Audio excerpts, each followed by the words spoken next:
Bienvenidos, Agua. Conchetumare.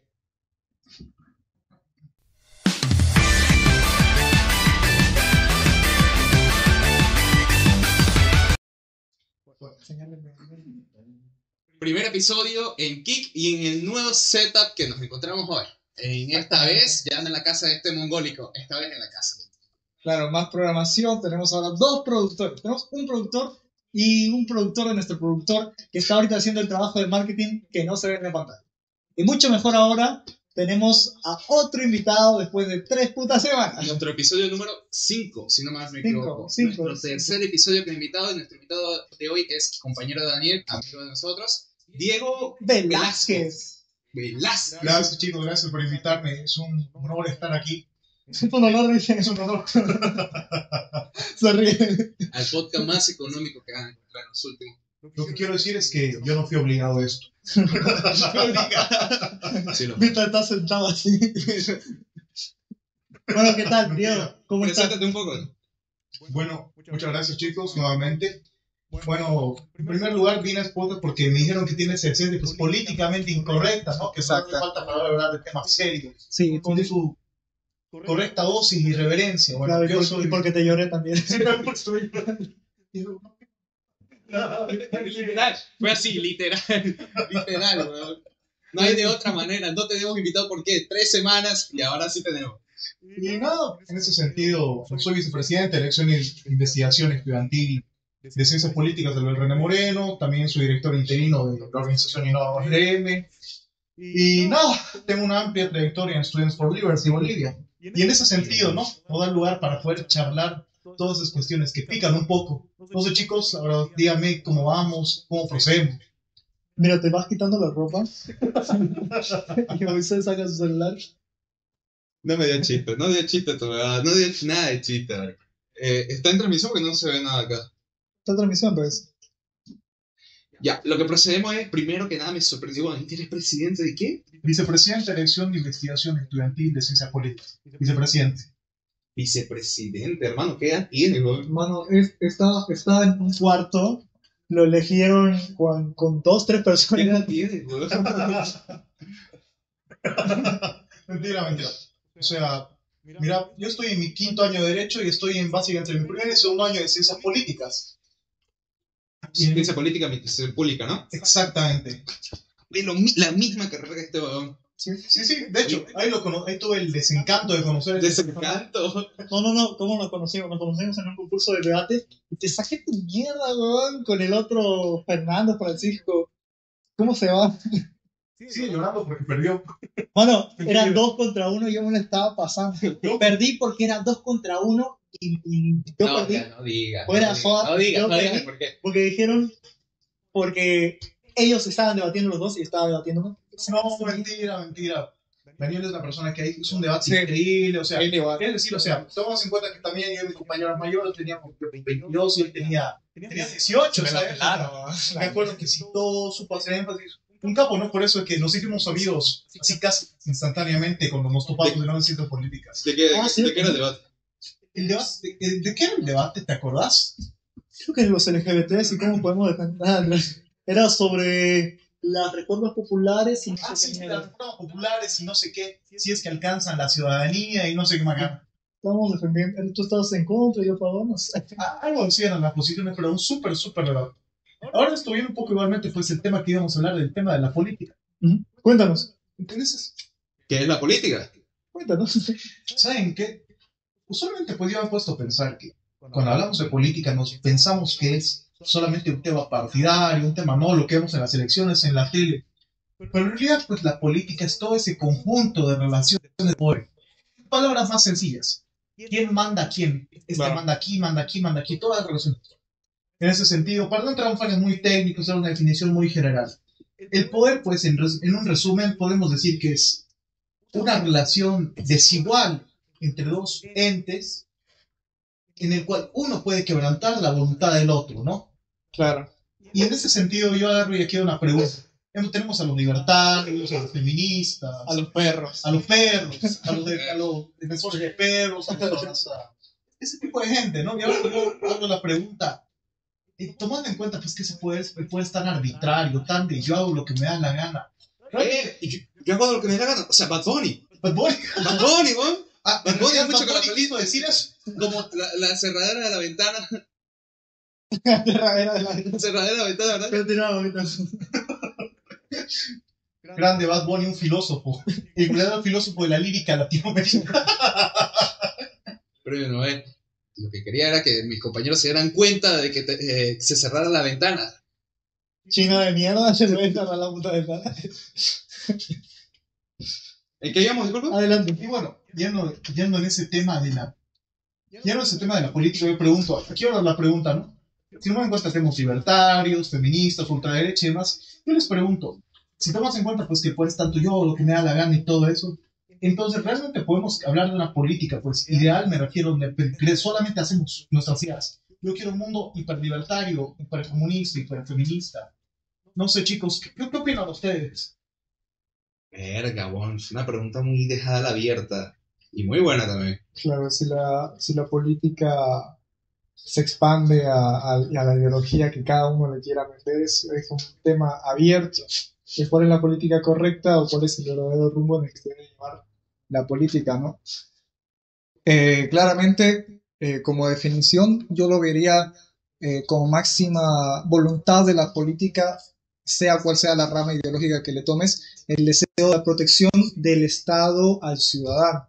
Que el Estado es el que al final, con todas sus políticas internas y con todo su manejo y administración pública, va defendiendo de una cierta manera o va buscando la defensa del ciudadano, y el ciudadano a ellos le otorga su soberanía en parte al Estado. O sea, el Estado soberano y el ciudadano que es soberano en hacer lo que desea, pero en lo que desea tiene que otorgar cierta parte para recibir una defensa y no ir en contra de la ley.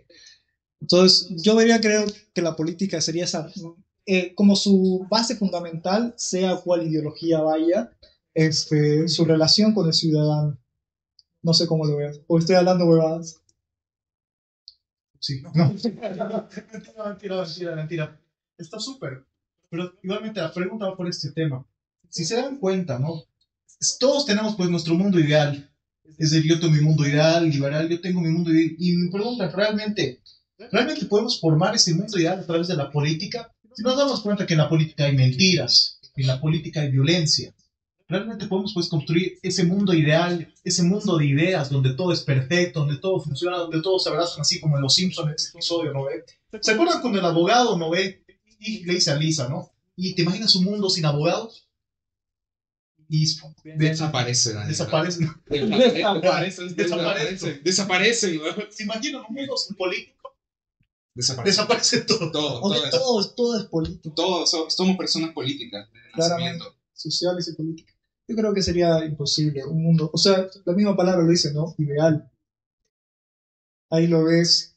Uno quiere plantear el idealismo, creo que una forma buena, pero cada uno tiene su forma ideal de hacer la política. Entonces no podrías congeniarlas, no podrías juntarlas todas y de todas solo que una rija, porque él tiene su política ideal, tú tienes tu política ideal, yo tengo mi política ideal. Tú serías libertario, él sería feminista, transexual, LGBT, yo sería partidario contrario de LGBT, porque claro, Dina Boluarte, ¿no? No, pero o sea, a lo que voy es que no se puede, no, claro, a menos solo se podría, creo yo, en un régimen totalitario o autoritario en el que ese idealismo no sea en conjunto, pero el que lo aplica, el presidente, tenga el poder suficiente como para que nadie le diga que no. Pero en sí existiría en realidad una posibilidad de que exista una política con ideas puras, ¿no? ¿En qué estado tú crees que sí? Esa cuestión me gusta, porque yo llego a una conclusión muy interesante, ¿sabes? Que solo en un mundo donde hay una autoridad absoluta, casi absoluta, se exige ese mundo ideal libertario, ese mundo ideal feminista, lo que quiera. Por ejemplo, es más, si se dan cuenta, el conflicto, al menos como lo describimos pues con la democracia libre y demás, aceptamos pues que va a haber conflicto y que las personas pues tienen que ser respetadas. Claro. Sin embargo, si se dan cuenta, ¿saben dónde surge ese orden perfecto? No hay conflictos, no hay nada. Stalin. No, Stalin. Ah, el de Marvel. ¿Puedes creer? Perdón que te interrumpa para que siga. En el podcast anterior, nuestro invitado estaba hablando de Stalin y él dijo, hicimos un corte y luego volvimos, dijo nuestro invitado, ¿de qué está hablando? Y él dijo, estás hablando de Stalin. Stalin, ya me acordé. Pero es que lo dije más, no sé, mi cabeza dijo, estamos hablando de Spider-Man. Stanley, sí, el héroe rojo. Claro. Spider-Man. Pues Stanley, así lo es. Spider-Man. El héroe socialista. No era Spider-Man. El héroe enmascarado de socialismo. No era Spider-Man, era Spider-Man. No sé si se le cruzó el cable a Ciso. O sea, empezó a hablar de Stanley a Stanley, después se volvió alemán. Stanley. Spider-Man. Spider-Man. Ya, cuidado, ¿no? Cuidado con pasarse a este lado medio. No sé por qué lo asimilé Stanley a Stanley. Es que se parece. Sí, no sé, fue imbécil, fue idiota. Ojalá eso se haya cortado. Eso no No, Continúa, ese día. Bueno, el punto es que, si se dan cuenta, pues en esa sociedad ideal, ¿no? Ellos, no existe el conflicto. Igualmente, por ejemplo, podemos ver lo que fue la revolución cultural de Mao. También lo encontramos hoy mismo en Corea del Norte. Algo que a mí, personalmente, me gustó. Mucha gente en varios ámbitos, sin decir nombres, ¿no? Naturalmente, quieren reproducir el mundo tal y cual su vida, pero me doy cuenta que, independientemente de que uno se llame muy liberal, muy defensor de la democracia liberal, si quiere hacerlo por la fuerza y puramente con sus ideas, entonces estamos hablando de un mundo autoritario, como un dicho, autoritario. Solo un mundo donde una persona rija todo va a ser un mundo sin conflicto y gobernado por ideas, por lo cual, desgraciadamente, para bien o para mal, llega a la conclusión de que el mundo ideal, el mundo bueno, es en realidad un mundo donde hay conflicto, donde tenemos la posibilidad de... El mundo bueno no existe nunca, en ninguna posibilidad. Y no sería solo un mundo donde uno rige sobre todo, sino donde todos se someten a uno. Porque puede haber la posibilidad de que uno rija autoritariamente y fuerte sobre todos, pero no que todos le hagan caso en ese deseo humano de la libertad. Entonces tendría que tener un factor de sometimiento. El régimen dictatorial sería lo top, entonces. Al contrario, el mundo bueno sería un mundo donde hay conflicto, ¿me explico? Conflicto. Donde tenemos la posibilidad de, mira, vos lo que estás diciendo está mal, por lo tanto yo puedo oponerme, ¿me entendés? En cambio, ese mundo autoritario sabemos que pretende hacer un orden, pero ¿a qué costos? O sea, ¿a qué costos? Si se dan cuenta, las purgas de Mao, las purgas de Stalin, tenemos el Holodomor, tenemos eventualmente en Corea del Norte lo que sucede, o sea, es una barbaridad. Es más, hay un dilema que me ha encantado. No sé si han visto la película Red Son, es Superman, el hijo rojo. ¿Red Tour? Red Son. ¿Red Son es una animada? Hay una película de Superman. Superman soviético creo que era, ¿no? Buenísima. Superman, yo escuché Iron Man. Iron Man. Él te escuchó Red Tour. No sé, sí, la conté. Claro, Iron Man era el poder, Superman era el poder ese que no podían como revelarse, ¿no? En esa película. En realidad, exactamente, ¿sabes qué sucede? Sucede que en un momento Superman nace en la Unión Soviética y tenemos pues un Superman pues, con valores soviéticos. Y tiene también la bandera soviética acá en vez de la S, creo, ¿no? Sí. Y lo pintudo que es, pues, que Superman entonces agarra, si se dan cuenta, la película nos deja un dilema muy interesante. Superman, a todos los disidentes, en vez de mandarlos a campos de concentración, Superman agarra y les pone un chip para controlarlos. Algo así es. Claro. Y entonces, ¿qué pasa? De repente la Unión Soviética, según la película, ¿no? Empieza a resurgir, empieza a funcionar todo, pero ahí aparece pues el Batman ruso. Un Batman pero turbio, digamos, ¿no? Que hace ataques terroristas. ¿En serio? Eso es lo que hace la película. Y entonces le dice, no, pero es que ellos viven bien y tienen libertad, les digo, un diálogo, estoy parafraseando. Y entonces le dice, pero son la libertad que tú quieres que tengan. ¿Eso dice Batman? Batman Sí, dice eso, exacto. Batman siempre va guiando. ¿Pero en qué momento de la película se llegan a besar? Debe ser en el minuto, calculo 45 más o menos. ¿Sí? ¿Se besan ahí? Se besan. En ese capítulo se besan. Me dio ahorita que lo estaba respondiendo con toda la inocencia, este huevón cagada de risa. Miércoles. Entonces, un mundo ideal, en el más sentido puro de la palabra, sería que el autoritarismo sea el régimen que se encuentre. En todo caso, no, yo digo que para mí el mundo ideal sería un mundo donde todos tenemos la libertad de poder entrar en conflicto respetando los derechos del otro. ¿Me entienden? ¿Cómo? O sea, que entremos en conflicto respetando los derechos de los otros. Exacto. Me explico. ¿Saben dónde la gente no tiene posibilidad de entrar en conflicto ni disentir? Venezuela. En un régimen absoluto. Mamá, huevo. En un régimen. Mamá, huevo. Yo todo inocente diciendo la purga. En un régimen autoritario. Venezuela es un ejemplo de régimen autoritario. Mucho. Allá dime, ¿alguien se puede oponer así libremente, parecer como semegáforo y disentir, tener conflicto? Se puede hacer. Claro. Se puede, pero que no vayas a recibir un balazo en la cabeza es otra cosa. Exacto, pues, pero en otras palabras, se te limita la posibilidad de estar en conflicto. Ahora, cuando hablamos de conflicto, yo no estoy hablando de agarrarse a palos o puñetes, ¿no? O a balas. Digo, la oportunidad de disentir, la posibilidad de agarrar y decirte, mira, hermano, yo estoy en contra y me voy a poner, pero a través de unas instituciones muy específicas. Hay un concepto muy interesante que se llama la circulación del poder. ¿Qué dice este concepto? Nos dice que a través del tiempo no es uniforme, sino que son distintos grupos, más o menos voy a tratar de simplificarlo, que están constantemente educándose, cambiándose, generando y moldeando la cultura, y que cada cierto tiempo hay una circulación de quien está en el poder. Es un fenómeno natural. Y a partir del momento cuando un grupo lo toma todo, ahí es donde ocurren los cambios de forma violenta. Vamos a poner un ejemplo. En Bolivia, por ejemplo, para circular el poder con los mecanismos institucionales, el Estado de Derecho, en otras palabras, que nosotros podamos votar sin que nos hagan fraude, o que la gente ha sentido eso, entonces donde se da la circulación de poder por medio de la fuerza. Fíjate, por ejemplo, Venezuela. Mucha gente habla de opciones cada vez más radicales. Igualmente, en todos los lugares donde existe un régimen autoritario empieza a circular el poder por medios violentos. Entonces, por tanto, para mí, una sociedad ideal es donde gente pueda tener un conflicto y donde el poder pueda circular por medios pacíficos, por medios que no lleven a la violencia. No sé, chicos, ¿ustedes qué opinan? Verga, tu análisis fue muy abierto y muy bueno también. Gracias. Gracias. Gracias, de hecho, por venir. ¿Qué opinas tú? ¿Qué? ¿Qué opinas tú? No, o sea, lo que me dijiste que el régimen ¿cómo? Autoritario. Claro, que dicen que en Venezuela se centra mucho en eso, que Venezuela es capo, o se podría decir así, buenísimo en eso, que es donde más se centra y es donde Venezuela no puede llegar a tener un conflicto sin que sea callado.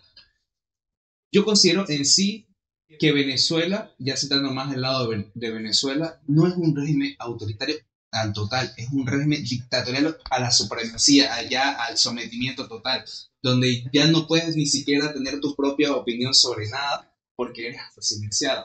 ¿Consideras que ya está transmutando un régimen autoritario en un régimen totalitario? Totalmente hecho mierda, basado en la dictadura total.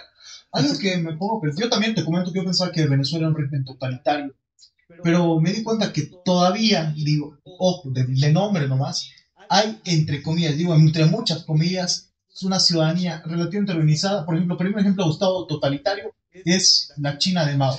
Un estado totalitario es la Camboya no recuerdo, era de, no me se me viene el nombre a la mente, es la Corea del Norte de Kim Jong-un. La Perú de Boluarte. ¿Qué? La Perú de Boluarte. De Boluarte. ¿Qué es un régimen? Dina Boluarte. Sí, ubico venía Boluarte, ¿no? Pero no sé si describirlo como, creo que es un régimen con características quizás de autoritarismo. No sé, la verdad es que no he estudiado suficiente el caso peruano como para tener la responsabilidad de hablar de eso. Oh, estudió más el venezolano que el peruano. Pero ya, a ver, ¿tú cómo lo ves? ¿De qué parte? Lo de Venezuela. ¿Venezuela es un autoritarismo o un totalitarismo? Considero mucho más un totalitarismo. Bueno, autoritarismo quizás con tendencias totalitarias. Puede ser un autoritarismo, expresión externa, pero un totalitarismo, expresión interna. O sea, no, los que están ahí viviendo, ustedes lo viven como un totalitarismo. ¿Cómo? El otro no, señor. ¿Cómo? No, que tú viviste mucho más en carne propia. Sí, y me gustaría también que nuestro productor no estaría pasando por la luz. Ya, a ver, coméntanos tú, amor. Le da más dramatismo. Mira, Venezuela desde los años 1999, ya con la etapa de Chávez, se ha visto totalmente el cambio de personalidad que se ve principalmente desde el infierno, ya, desde el cambio totalmente que hizo de gobierno de Marco Antonio Pérez Jiménez. ¿Sabes quién es Marco Antonio Pérez Jiménez? Muchísimas gracias. ¿Sabes quién es Marco Antonio Pérez Jiménez? Claro que sí, el dictador. También fue un dictador, pero si te das cuenta la diferencia entre sus gobiernos, al de Maduro o al de Chávez, es que Marco Antonio Pérez Jiménez siempre fue considerado como uno de los mejores presidentes que tuvo la República Bolivariana de Venezuela. Sí, pero ¿cuántos buenos tuvo? Tuvo un montón, güey. O sea, hasta llegar hasta Chávez fue una cagada. Si te das cuenta, también Chávez no podríamos decir que fue un total hecho mierda, porque Chávez también representaba muchas cosas que el pueblo venezolano quería. Que era que Venezuela tenía el poder, y creo que aún también lo podría tener sabiendo administrarse con la OPEP, la Organización Petrolera Exportadora de Petróleo. No me acuerdo cómo se llama. Operación Peruano Bolívar. Ajá, esa mierda. No se llama así. Bueno, Venezuela siempre ha tenido ese potencial desde un principio, ¿verdad? Todo el tiempo, aún lo debería tener. Venezuela es el segundo o el primer país con las reservas petroleras más grandes en toda la historia del mundo. ¿Sí o no? Totalmente, Sí. totalmente. Claro, claro. ¿Y qué pasa con Venezuela? Más que los árabes, ¿no? Desde Marco Antonio Pérez Jiménez, sí lo supo exportar de una manera totalmente buena. No se centra solamente en petróleo, porque si tú te centras totalmente en este casco, y lo que valga este casco es lo que va a valer tu economía. Totalmente. Eso es lo que pasa con Venezuela actual. ¿Y qué pasa?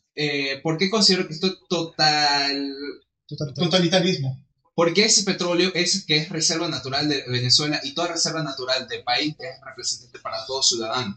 Todo ciudadano es propietario de eso. Maduro lo que hace es quedarse con prácticamente el 70% de las ganancias de lo que hace, de lo que genera el petróleo. ¿O no? Totalmente. Y eso es lo que yo considero que es totalitarismo. Que no lo que el pueblo genera, lo que el país genera, no se ve generado en el pueblo, se ve generado en un poder que ni siquiera es elegido. Hay algo muy interesante, ¿no? Al respecto de la dictadura de Marcos. Hay muchas personas, ¿no?, que reivindican a Pinochet, a Marcos Pérez Jiménez, incluso, ¿no?, algunos que reivindican quizás un poco, pues, los elementos un poco más autoritarios de la MUD, por ejemplo, ¿no?, que los tuvo en su momento. Pero en ese sentido yo me quiero dividir mi intervención, lo que vos has dicho, entre dos partes. En un primer punto, cuando hablamos de autoritarismo, a menudo se lo idealiza por un tema de que las dictaduras tienen un beneficio. No digo que sean buenas ni nada. Una suerte de beneficio, todas. Que puede ser grandes reformas en muy poco tiempo. Cierto. Ese es un punto. Por ejemplo, Cierto. lo que quizás Marco Pérez Jiménez tuvo, digamos, por un lado. Pero por otro lado, también existe lo siguiente: el gran sacrificio de las libertades individuales, y que una élite muy pequeña se vea beneficiada de un sistema y que no permita progresar. Voy a poner aquí ejemplos muy concretos. En China, no sé si han escuchado hablar de lo que fue el siglo de la humillación para China. Entre 1849 y 1949. O sea, mucho antes de que se considerara la fábrica del mundo. Mucho antes de eso, China se sintió humillada porque tiene una serie de intervenciones. China tiene un poco de control extranjero, y todo eso lleva a que China sea sometida. Estoy hablando de su relato. Hablan de lo que es el siglo de la humillación. Y en ese sentido se preguntan, ¿por qué China, siendo un país tan grande, tan milenario, por qué no crece? ¿Por qué no creció? ¿En ese momento? Ajá. En ese momento, Exacto. yo creo que era porque estaba, aparte que humillada, China estaba humillada, estaba dividida hasta que llegó Mao. Sí, todavía dividida. Mao fue algo importante para China, pero a la vez el que más, digamos, jodió internamente, pero dio una base a los siguientes que ya sabrían hacer. Tipo, Xi Jinping es del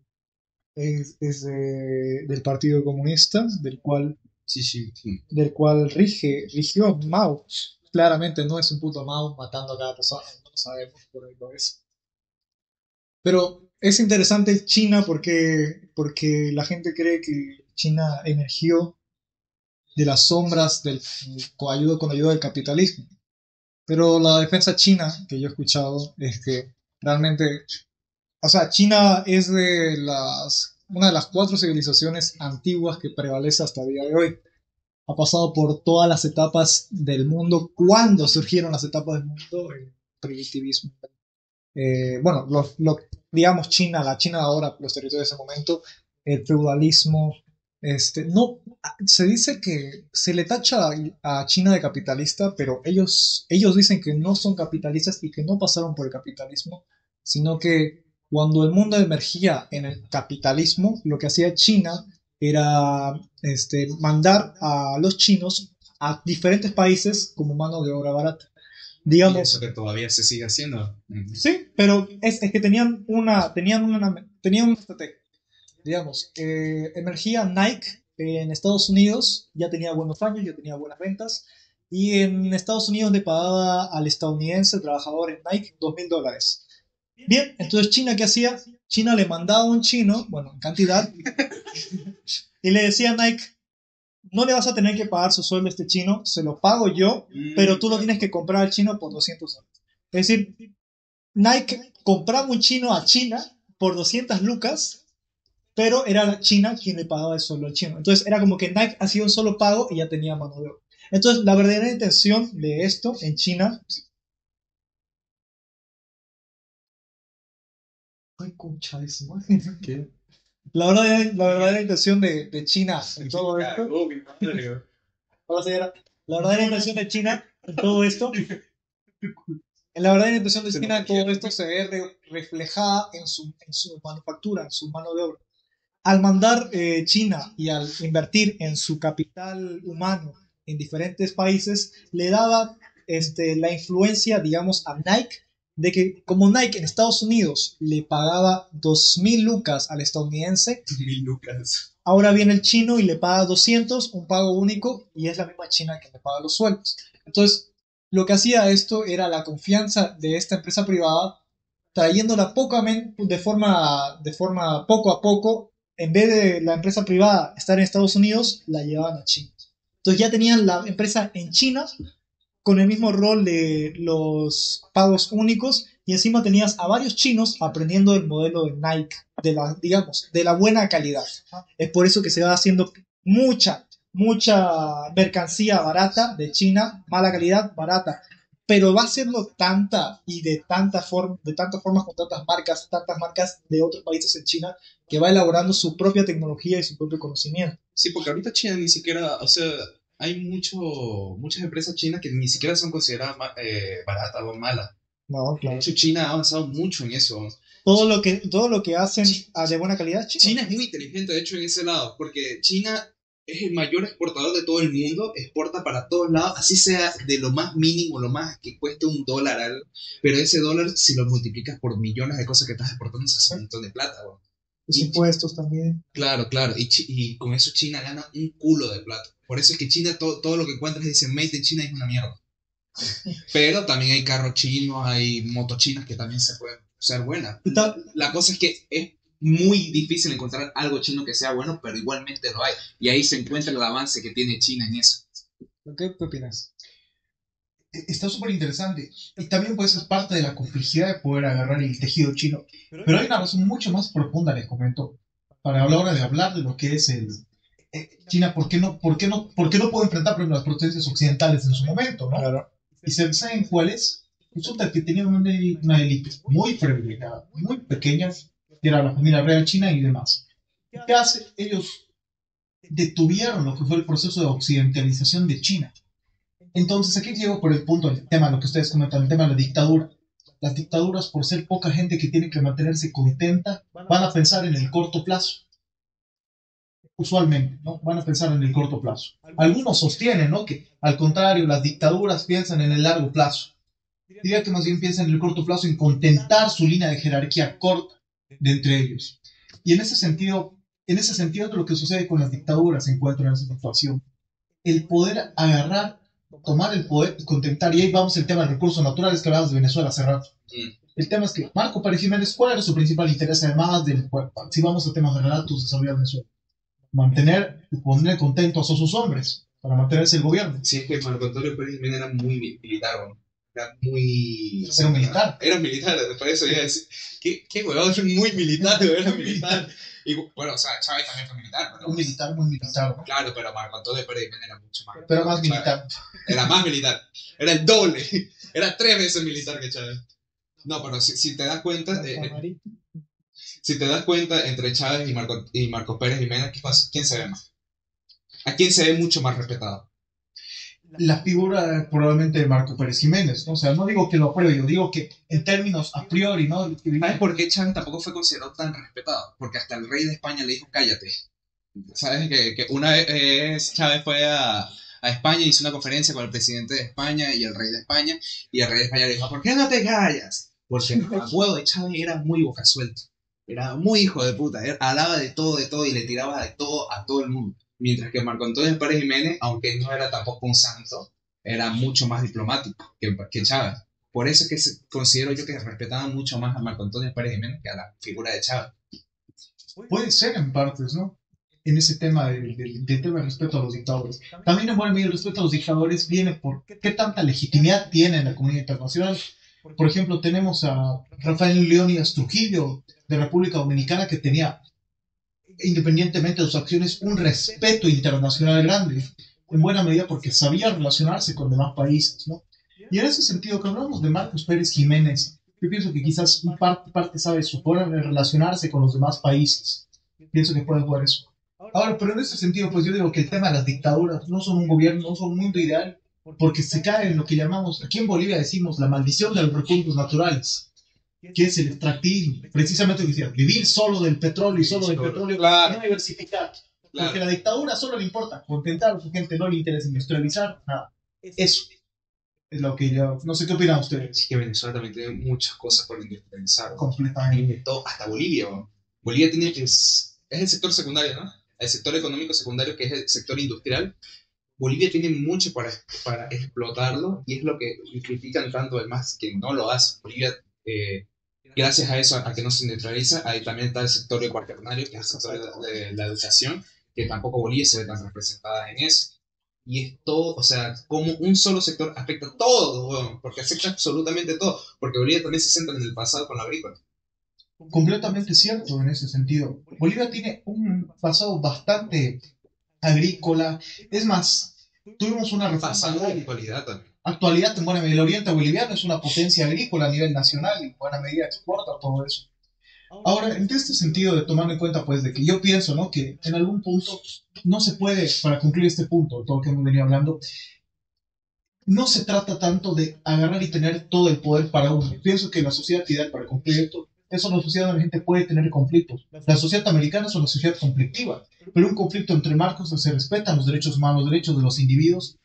Concluyo que también las dictaduras son un lugar donde, el único lugar donde pueden existir los idealistas, porque es un lugar donde se impone por la fuerza. Claro. Donde el idealismo reina. Rey por la fuerza. ¿Qué eres más tú? ¿Neorrealista, idealista, realista o neoliberalista? Uy, es una buena pregunta. Cuando hablamos de realismo, hablamos de un enfoque análisis en relaciones internacionales. Yo me decanto por el realismo político. Ideológicamente, yo pienso que soy un liberal con tendencias a un minarquista. Alguien que quiere que el Estado se reduzca a su mínima expresión, que se dedique solamente al seguridad y la justicia. Probablemente irá cambiando esta posición con el tiempo. Pero al momento yo me considero un liberal convencido de que todos tenemos derechos naturales. Realista como Maquiavelo. Realismo de Henry Kissinger. Bueno, esa no me la esperaba. Esa no me la esperaba. Como estudiante de relaciones, había escuchado desde el legendario Kissinger. Por eso no me la esperaba. No esperaba que un politólogo lo supiera. Era el ex secretario de Estado de los Estados Unidos de América. Y en ese sentido, esa es la situación. Por eso yo pienso que el mundo ideal es donde podemos protestar, donde podemos decir, esto no estoy contra. Es más, porque yo estoy casi convencido que detrás de un idealista reside un corazón autoritario. Buena frase, me la voy a tatuar. Me la voy a tatuar. ¿En el culo? No, en el culo va a estar tu cara. Al lado, entonces. No, del otro lado va a estar tu otra cara. Me ha llamado doble cara. Esa quise decir. Doble cara en la nalga. Oye, mencionó Maquiavelo hace un rato. Tú tienes el libro, ¿no? ¿No lo trajiste? Ahí lo tengo. Ese libro, Marco, es buenísimo. Uy, el príncipe. Sí, es buenísimo. Habla de cómo debería reinar en sí un príncipe. Pero que tú viste un diferente punto de vista. El libro hace referencia a cómo debería reinar un príncipe, pero es porque esa es la intención. El realismo político. Claro, Hizo el realismo es político. que la intención de Maquiavelo es pretender que esto es un manual, cuando realmente, como dice acá, al príncipe al magnífico Lorenzo de Médicis. La gente cree que se lo dedica al Principado de Médicis, pero en realidad está citándolo porque en esos tiempos, para que te autoricen el libro y te lo hagan público, Pero- se lo tenías que citar al Principado de ese entonces. Maquiavelo separa la realidad, la política de la religión. Es que creo que él es el padre del realismo en total, ¿no? Es el padre de la política, ¿no? Lo llaman padre de la política. Pero es que acá leen que dice que mucho se refiere al príncipe, pero en varias ocasiones Maquiavelo dice, no sé, no debería yo estar hablando de enseñarle cómo gobernar a un príncipe. Y le pido perdón y tal y esto. Porque la intención de Maquiavelo no es que lo lea el príncipe, sino que lo lea el pueblo. Una vez publicado ya el libro, que el realismo de la política fuera de la religión, porque Maquiavelo no enseña casi nada en su libro. Todo lo que escribe, todo lo que redacta es por lo que ve en la política. Entonces, él claramente se ve que alguien está orando y le está hablando al pueblo sobre un discurso de Dios. Bueno, está ahí, pero en la hora de la técnica no pasa lo que dijo en su oración, sino pasa lo que se ha tenido que pasar para la defensa del Estado. Entonces, Maquiavelo va más para el ciudadano, porque su intención era que se publique el libro y que lo lea el ciudadano. Como te escribo a ti, pero quiero que ahí lo lea Moisés. Lo cual no logró porque ¿Qué? lo publicaron post-mortem. Oye, pero El Príncipe no es la secuela del Principito. No, esa no. Oye, sí, oye, fue una joda. Leí algo del Principito que decía sobre el realismo. Mira, mi hermano, no lo he leído tanto, Nunca pero he leído el mucho Principito. encontré. Yo nunca he leído El Principito, bro. No sé, pero te puedo asegurar con un 99,9% de probabilidad que no es una secuela. No, ¿cómo que no? ¿Y cuándo me la vas a prestar? ¿Cuándo por fin me la vas a prestar? O cállate. Soy que llegó. Y en ese sentido, me quiero leer una frase muy interesante, ¿no? Que dice, voy a parafrasearla, no me acuerdo de memoria. Hay tanta Voy a mentir. Hay diferencia entre cómo se vive y cómo se debe vivir, que aquellos que hacen lo que deberían, aquellos que hacen lo que deben, en lugar de lo que deberían, terminan en la ruina en aquellos que no practican eso, más o menos. En otras palabras, que uno acaba ante la ruina de los más viles si no hace vileces.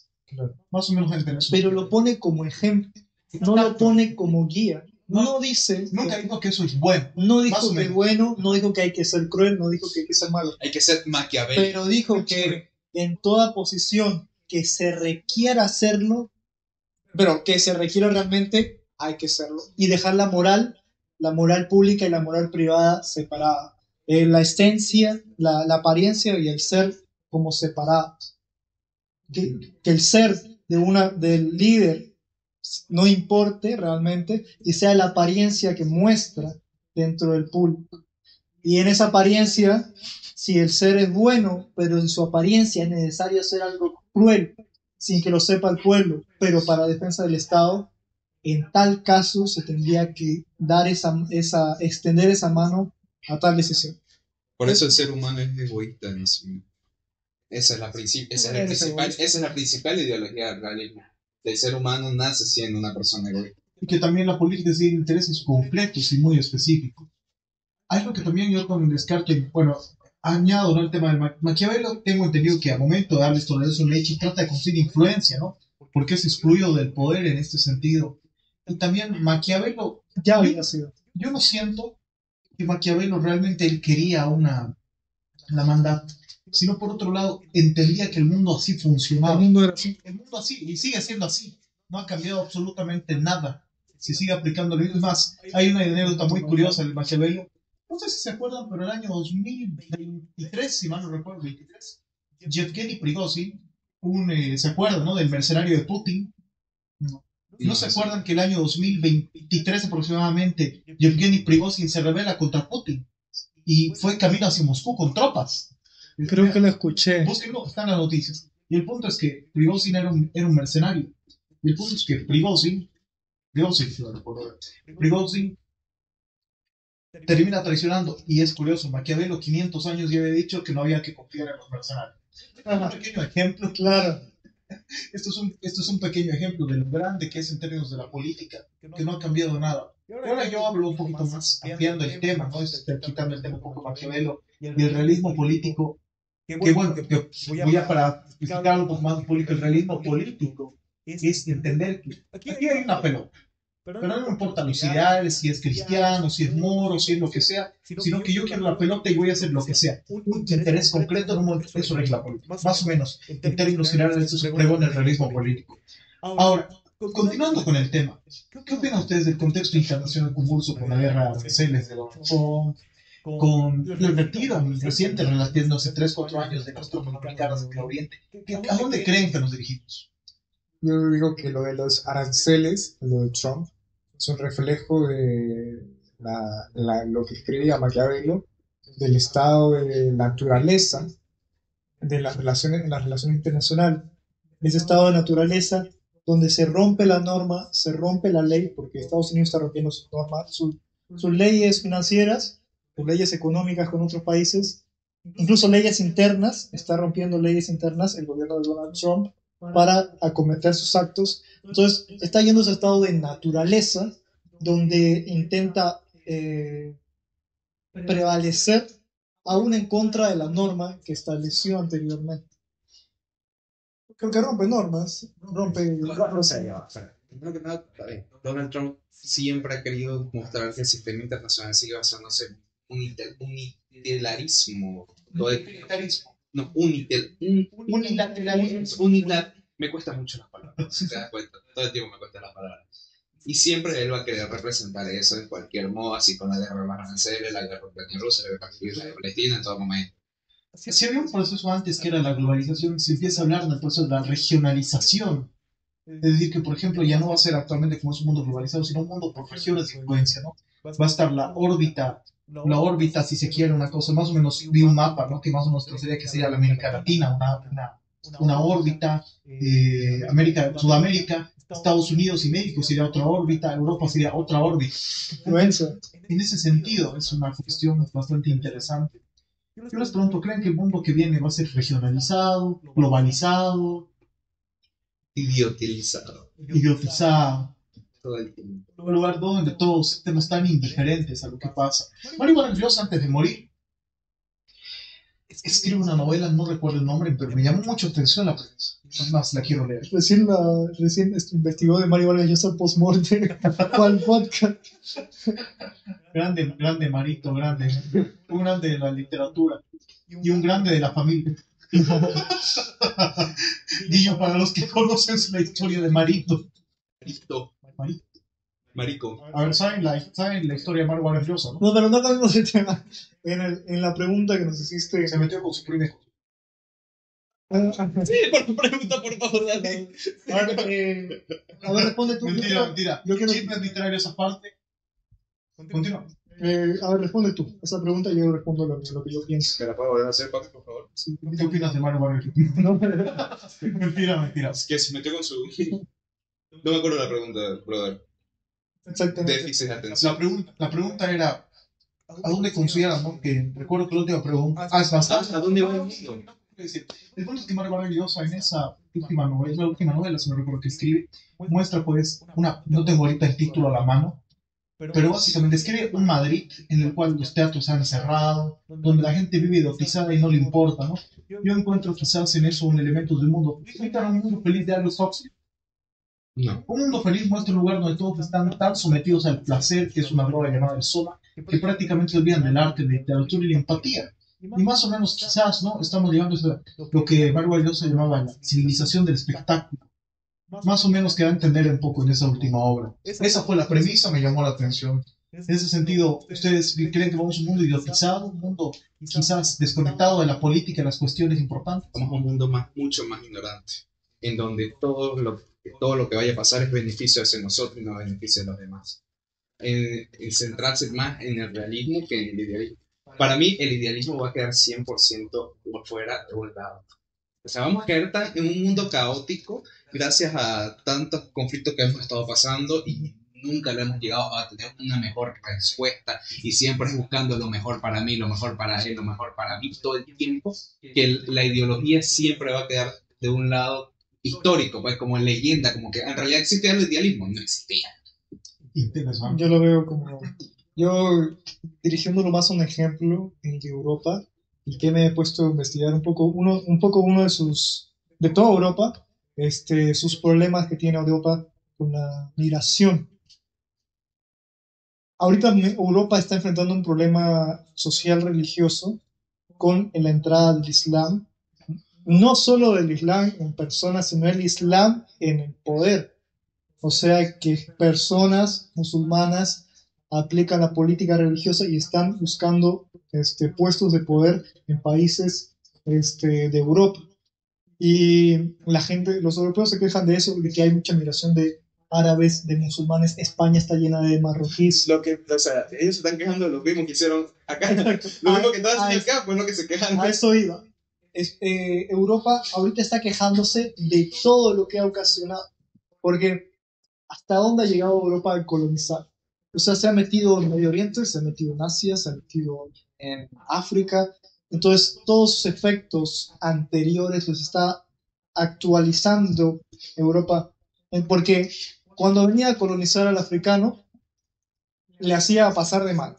Pero llegaba un punto donde el africano llegaba a Europa y se enfrentaba a lo que eran los derechos.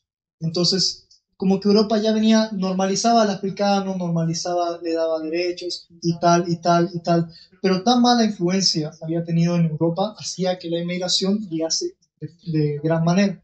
Entonces, se está enfrentando un poco a ese ataque que dio a continentes externos, a darles la oportunidad a esos continentes externos de moverse libremente en la misma Europa, y a lo que está pasando, la migración extrema, la imposición, la cultura islamista vista en muchas partes de Europa, que es un problema que ellos están enfrentando, ellos son sectores de poder. Entonces, mandándolo en el futuro, ¿cómo se ve, al menos en el punto de Europa? Es un futuro yo lo diría un futuro realista de pagar todo lo que has ocasionado, toda la mierda que han ocasionado en esos dos continentes, en Medio Oriente, mejor dicho, y África. Es un realismo de consecuencias. Interesante. Yo personalmente soy mucho más de pienso en como un liberal. Como un buen liberal, yo pienso que todos los individuos, para mí las culpas no se heredan de nadie, ni los árabes, ni los europeos, ni nada. Pero yo pienso que es un problema que se tiene que resolver y es un problema de choque cultural. Pero para mí mundial sería que, es ideal, ¿no? Digo, ¿no? Que, por ejemplo, en el Islam, digamos, si una persona quiere practicar la práctica, pero dentro de un Estado de Derecho, donde se reconozca que todos son dignos, tenemos derechos. Que incluso sus esposas tienen derechos, que nosotros tenemos derechos. Es un mundo ideal por eso.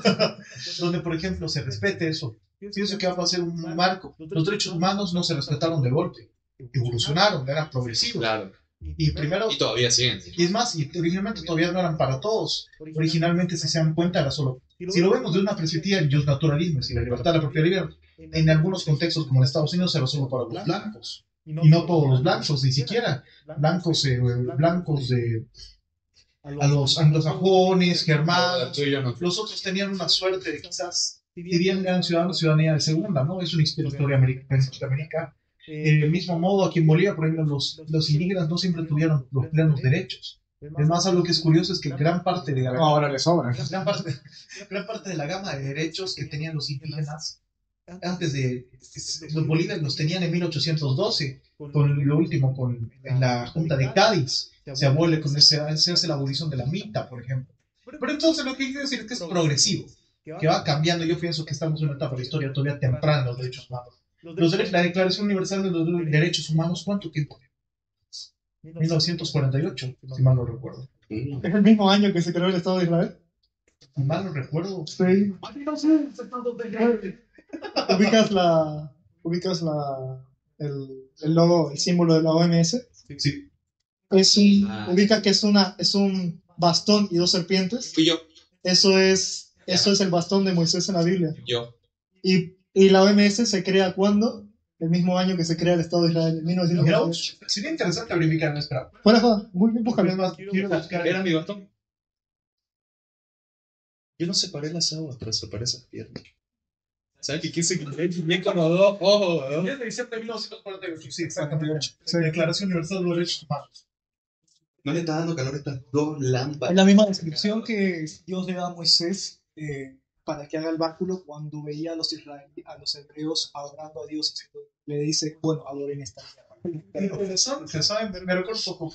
No sé si es una meme canción, ¿no? De el número 33, el número perfecto del universo. 33 grados, 33 columnas, 33 sectores en el mundo. Jesucristo murió a los 33. ¿No era el número 41? No me acuerdo. Ah, no, el número 41. No, sí.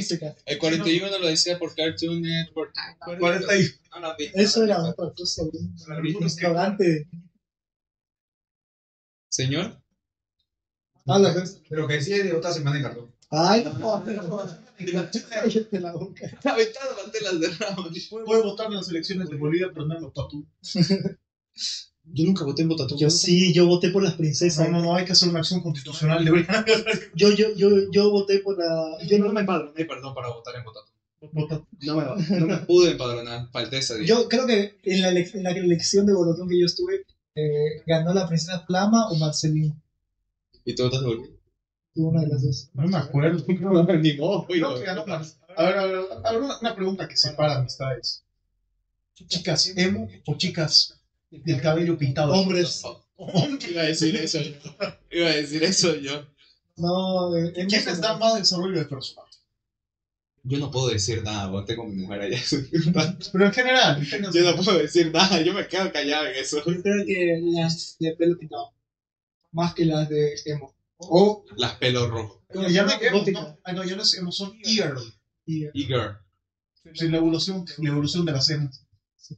somos Pokémon. ¿Ya ves? Yo era e-boy, ¿no? ¿Eras y voy? Sí, en Venezuela era e-boy total, me vestía de negro, mi cabello largo hasta acá, gorro. Oye, qué pintudo. No era pintudo, era así de blanco y era así de negro, como ese cara. Pero no, era que vos eres la personificación del meme. Basta, hombre lindo. Sí, lo veo, lo tengo de hecho la foto por ahí en mi celular. Ya lo transmitimos acá. No, sea marica. Mentira. Y en ese sentido, yo les pregunto, hablando de este tema de amor y demás, ¿qué opinan del amor? ¿Hacia dónde más? Porque estamos hablando de una sociedad, quizás una sociedad más del espectáculo, una civilización del espectáculo. ¿Qué opinan en ese sentido de lo que es el amor? ¿A dónde creen que se va en este siglo XXI el tema de lo que es el amor? ¿Va a cambiar respecto a lo que era antes? ¿Qué quieres hablar del amor? ¿Amor en general? ¿Como amor a mi abuela? O te me estás declarando. El amor, hablo en el amor de cosas en el sentido, si se quiere, en el ámbito de parejas. En el ámbito sexual afectivo, podríamos decir. A ver, el experto que habla. El experto, claro. El que sí ha tenido una relación Sí, por estable. eso, el experto, por eso. Verga. Es que es muy complicado saberlo, porque ¿Qué es el amor primero? ¿Qué es? el amor... No. What is love? They don't hurt. Aquí voy yo, papi. Aquí voy yo. Este es mi tema. Yo sé. Este es mi tema. Eso te lo es. Una pareja tóxica. Proceda. Es mi pareja, yo lo amo. Es mi podcast. No Por sé, favor, responde la pregunta. ¿quiere que te responda qué es el amor? ¿Qué es el amor y hacia dónde va? Primero el lado moral, más el lado moral. El amor no es simplemente de que te quiero, que me gustas, que te amo, que esto, que lo otro, que pin, que pa' besos, nalga, nada de eso. El amor es que tú sepas hasta dónde llegarías a esa persona. Y si no tiene límites hasta donde tú llegarías por esa persona, primero que nada eso es obsesión. Pero si tú consideras que existe un límite, pero ese límite está tan alto,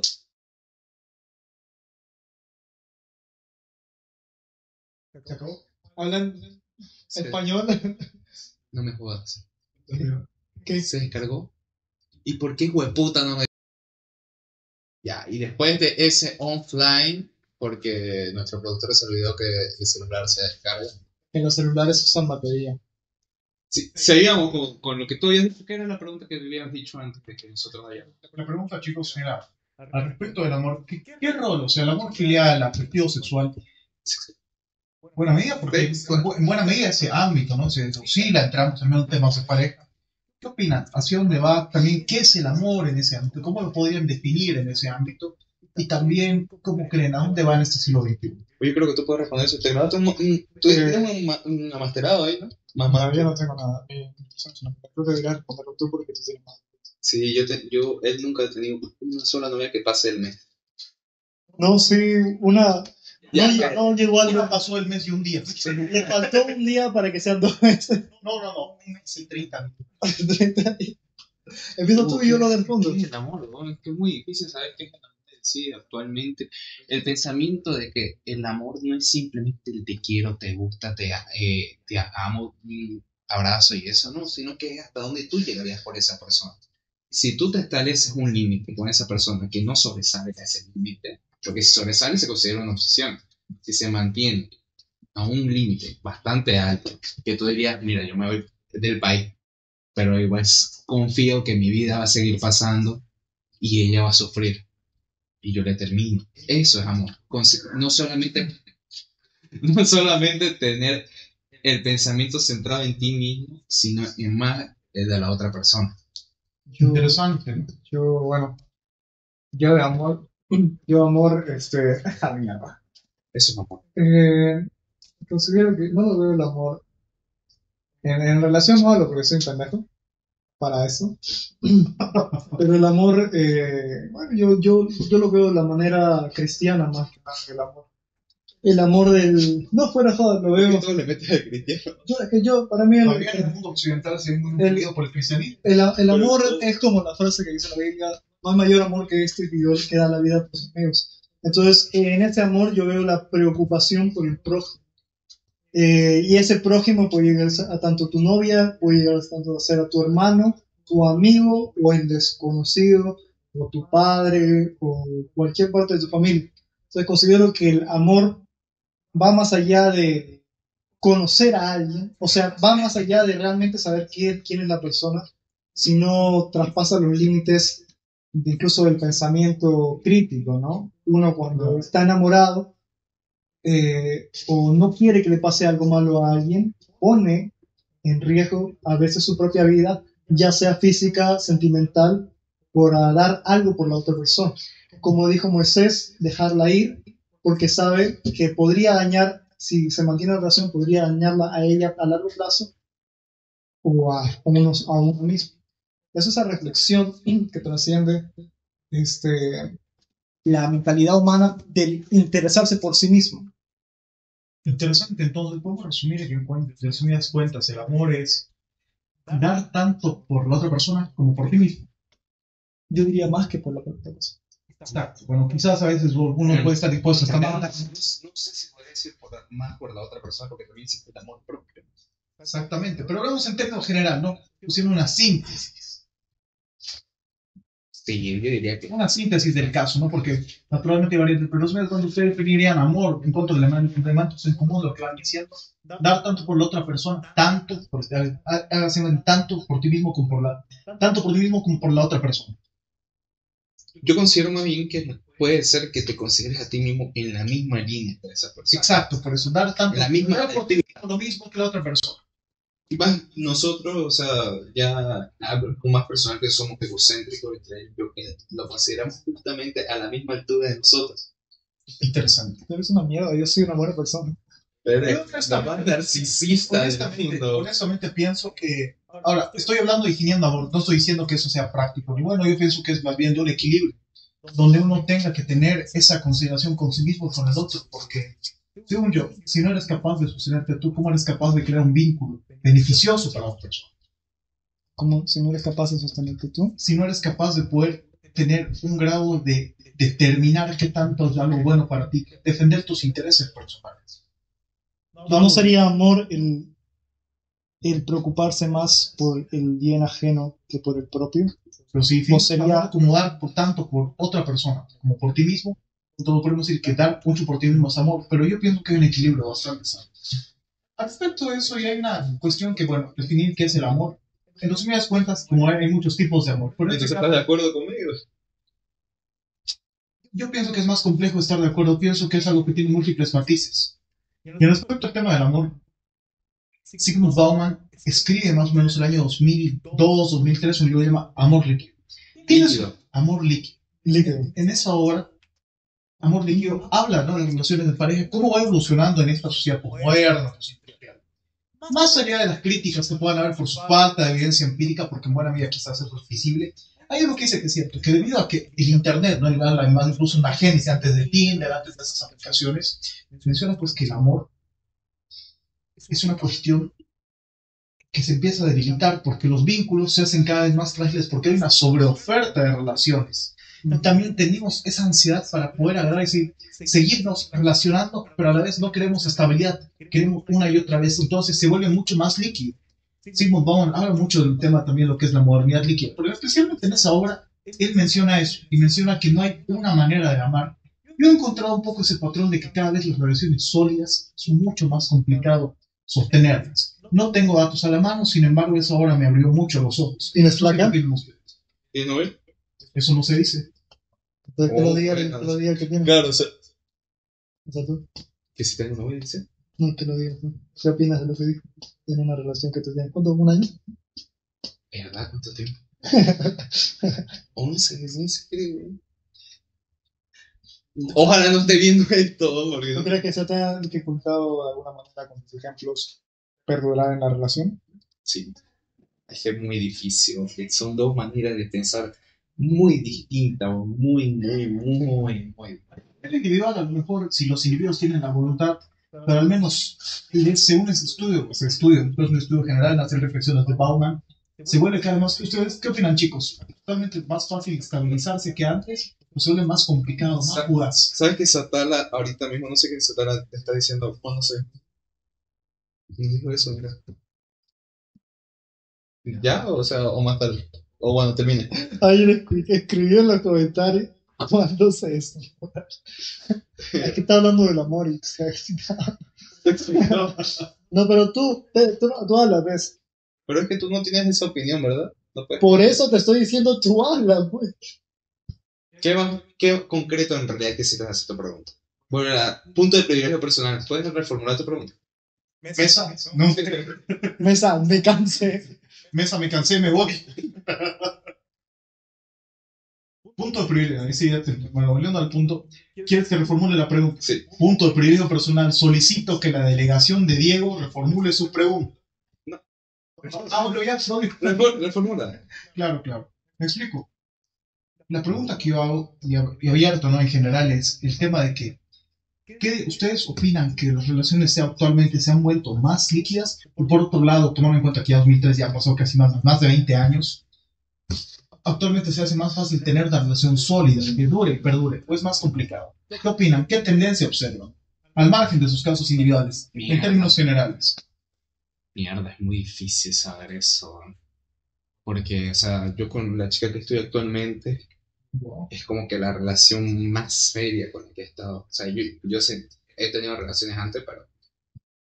No, en serio. O sea, considero que tiene más razón con unas relaciones líquidas porque sinceramente el ser humano es bien hijo de puta, es muy sociable y siempre va a querer estar en la boca de los demás.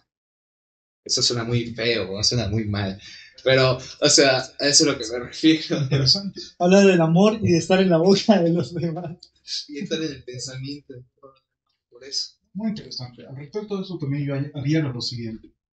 En ese sentido, a la hora de hablar del amor, yo pienso que quizás hay una tendencia en la generación Z, quizás un poco más a volver valores un poco más conservadores, una vida un poco más estable. Lo digo a priori, ¿no? Pues la primera impresión, no he leído mucho al respecto, pero era interesante porque hablar de política, hablar de relaciones humanas, es hora de humanizar todos los temas y ver que esto se trata en general de individuos, se trata de personas con emoción a la hora de tratar estos temas en espacios académicos. Me gusta el tema. Para concluir y para finalizar, ustedes... Tipo, Edu te tiene que ir, ¿no? Sí, me tengo que ir. Y volando. Y volando de aquí. Me pagan el Django, ¿no? No te vamos a pagar nada, amigo. Satana, ¿puedes por favor mandar unos 10 bolivianos, unos 20, más o menos unos 1000 bits?